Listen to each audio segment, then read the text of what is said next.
எல்லா தீங்கிற்கும் விலக்கி நம்மை காத்த தெய்வத்தை நோக்கி காலை ஜெபம். எப்பொழுதும் மகிழ்ச்சியாக இருங்கள், இடைவிடாது இறைவனிடம் வேண்டுங்கள், எல்லா சூழ்நிலையிலும் நன்றி கூறுங்கள் என்று உமது திருவுளத்தை வெளிப்படுத்திய ஆண்டவரே, இயேசுவே, தூய ஆவியானவரே, மூவொரு கடவுளே, உம்மை போற்றுகின்றோம், புகழுகின்றோம், ஆராதிக்கின்றோம், நன்றி செலுத்துகின்றோம். இந்த புதிய நாளை ஆசீர்வதித்து தந்த கிருபைக்காக உமக்கு நன்றி. எங்கள் உள்ளத்தின் ஏக்கங்களையும் மனதின் கவலைகளையும் அறிந்தவர் நீரே. உம்மால் அன்றி வேறு யாரால் எனக்கு உதவி செய்ய முடியும்?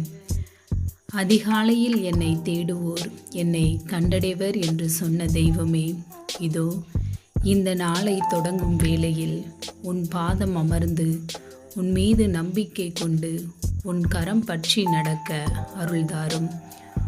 உன் மீது நம்பிக்கை கொண்டு கடவுளில் என் உள்ளம் பூரிப்படையும் என்று அறிக்கையிட்டு நம்பிக்கையோடு தனது பயணத்தை மேற்கொள்கிறார்.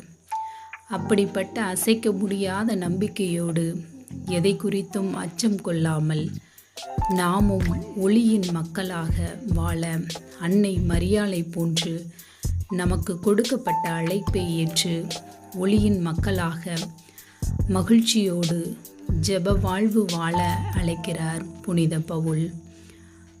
துன்பங்களின் மத்தியிலும் தூய ஆவியின் துணையோடு வேண்டுதல் செய்து உன் மக்களாக வாழ வரம் வேண்டி ஜெபிக்கிறோம். மெசியாவை ஏற்காத மக்கள் மத்தியில் எமது வாழ்வை செம்மைப்படுத்தி வாழ அருள்தாரும்.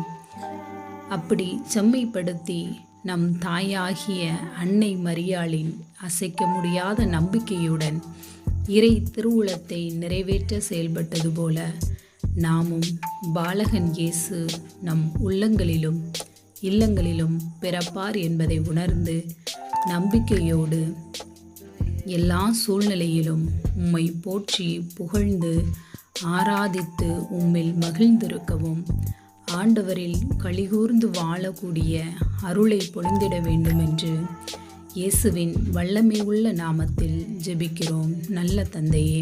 ஆமேன், ஆமேன், ஆமேன்.